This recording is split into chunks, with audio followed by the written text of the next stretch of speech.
is assisting patients on how to shave using electric and disposable razor. So the first thing we have to do, of course, is to prepare our materials, the supplies we need before we enter Why? the patient's room to conserve time and energy, of course. So Okay. you don't have to run in the lobby looking for our things.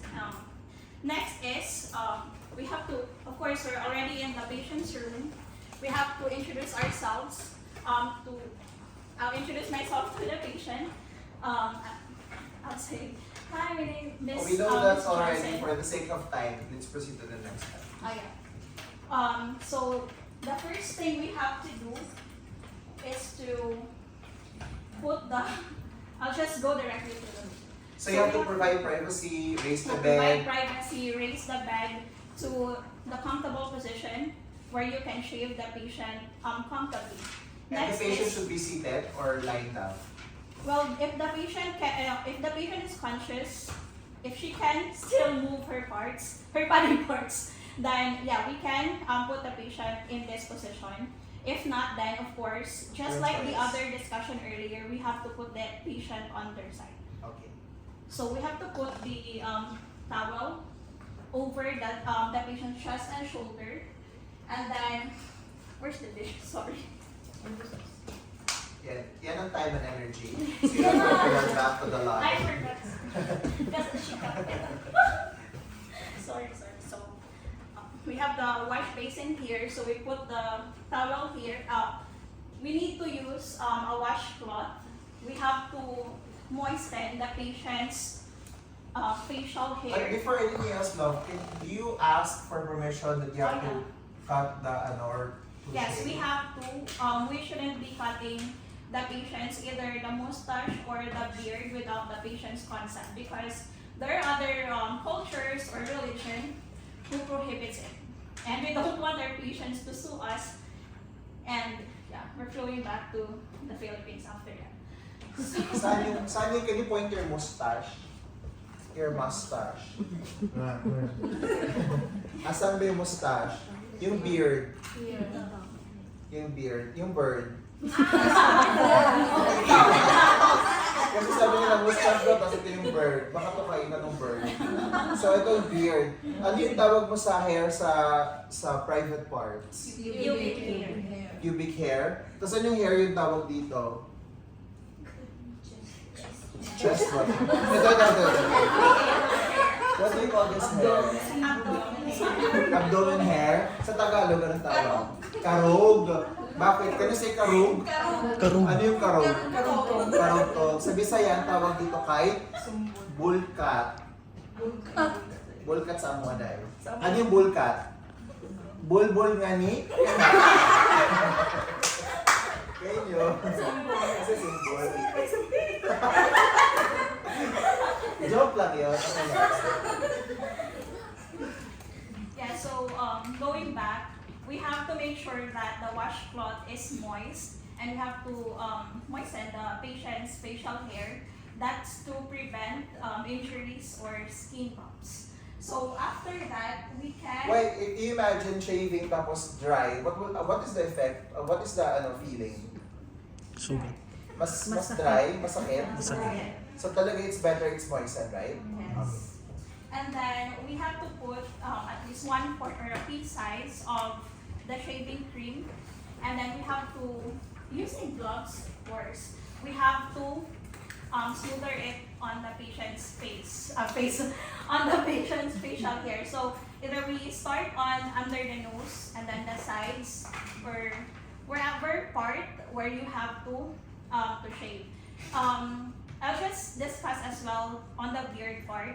You have the option to comb the patient's beard first, especially if it's really long, to make sure to untangle the hair, and to also ensure that there are no like unwanted particles there while you're shaving or while you are cutting the beard. That's the reason why we also have to prepare the scissors. So if the patient is also conscious, we can put an over the bed table, and we can put the mirror, and ask the patient, especially for men are the ones who has these long beards, then we can ask them if they want to do it themselves, and we can just assist. Because there are cultures or religions who have to maintain it.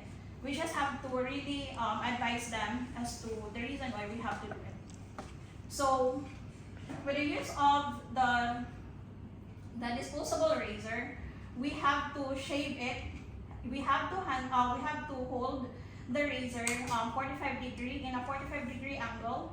We have to use our dominant hand, and then with the use of our non-dominant hand, we have to hold the patient's skin taut. Is it taut? Taut. Spell thought. T-A-U. Can you say thought? Thought. Ano ba yung thought? Can you show them? Yes. So it's practically your skin. It's your youthful skin. Yeah, so we have to, and then when we shave, we have to shave towards the hair growth and not against the hair. Pakitagalog. Pag nag-shave ka, ano dapat ang gagawin? What is Sa anong side? Anong... Tagalogin mo yung sinabi mo Ah, towards okay. the hair. Sorry. So, pag nag-shave tayo, dapat sinusundan natin ang tubo ng buhok at hindi against pabaliktad. Kasi mas prone to injuries yung ganun. Pag ginaganon-ganon. Sa salon kasi it's against, di ba? Yes, But in the hospital or for caregivers, it should be with the hair growth. Kung bababa yung hair growth din dito na side, it should be going down. Do not go against it because it could cause injury. What if the patient has diabetes, diba? It could cause further more complications. And I actually forgot to include, we also have, before we start the shaving, we also have to check for broken skin or redness on the patient's face.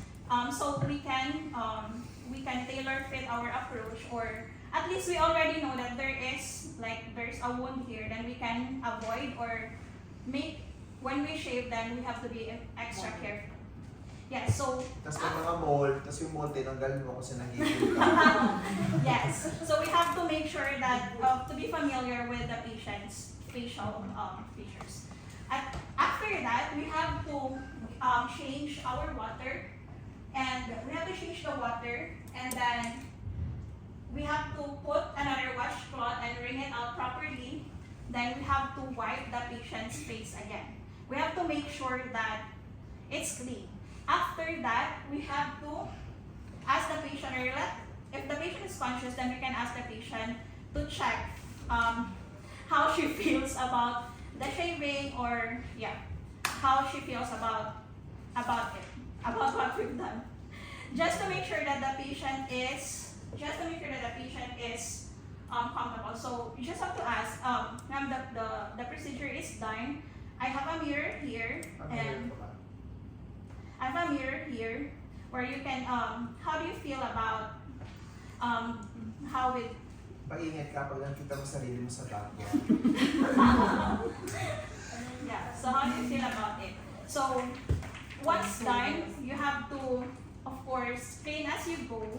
You have to clean, you have to dispose your materials. Do the aftercare. Yes, do the aftercare, and put the side railings. Put the patient on a comfortable position on the lowest possible, the bed. You have to lower it to prevent falls, and at the same time, the call bell, we have to put it near the patient's reach so that, and make sure that the patient is familiar in how to use it. Once done, you have to document and report how the shaving went. So we have to document whether the patient tolerated it or if the patient did not, or we have to do extra explanation so that the patient would agree to the procedure.